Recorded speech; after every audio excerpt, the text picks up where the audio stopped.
Assalamualaikum warahmatullahi wabarakatuh. Nama saya Muhammad Dedarhuni. Di sini saya akan menjelaskan terkait dengan gugatan sederhana sesuai dengan materi sekolah paralegal sesi yang kedua. Baik, jadi gugatan sederhana merupakan gugatan perdata dengan nilai gugatan material maksimal paling banyak sebesar 200 juta rupiah yang diselesaikan dengan tata cara dan pembuktian yang sederhana. Penyelesaian dengan gugatan sederhana ini hanya bisa digunakan dalam perkara ingkar janji atau prestasi serta perbuatan melawan hukum atau PMH. Dalam perkara ingkar janji, merupakan perkara yang timbul akibat tidak dipenuhinya sebuah perjanjian baik secara tertulis maupun tidak tertulis. Misalkan, sebagai contoh, A dan B melakukan jual beli terhadap suatu barang. Dalam perjalanannya, A telah menyerahkan sejumlah uang, namun B belum memberikan barang yang dijanjikan untuk diserahkan. Lalu dalam perkara perbuatan melawan hukum adalah perkara yang timbul akibat dirugikannya satu pihak akibat tindakan lain. Tidak ada perjanjian sebelumnya. Misalkan A ditabrak B pada suatu kecelakaan lalu lintas. Akibat perbuatan B, A mengalami cedera serta memerlukan biaya untuk melakukan pengobatan di rumah sakit. Maka A dapat menggugat B untuk mengganti seluruh kerugian yang disebabkan oleh perbuatan B tersebut. Namun tidak semua perkara ingkar janji maupun PMH dapat diselesaikan melalui prosedur gugatan sederhana.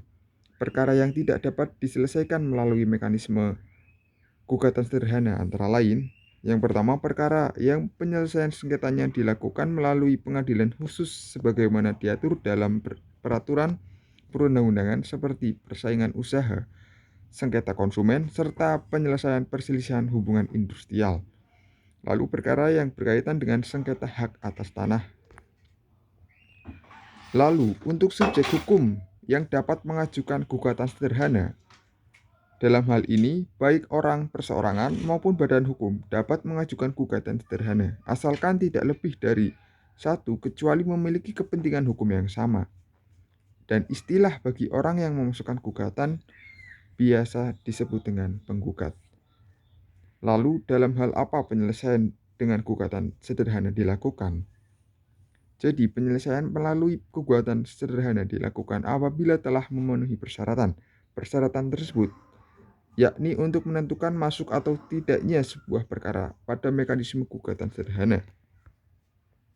Yakni para pihak harus memenuhi kriteria sebagai berikut. Yang pertama, masing-masing satu penggugat dan tergugat yang merupakan orang perseorangan ataupun badan hukum. Lalu penggugat maupun tergugat dapat lebih dari satu akan tetapi memiliki kepentingan hukum yang sama. Lalu penggugat dan tergugat berada dalam daerah hukum yang sama.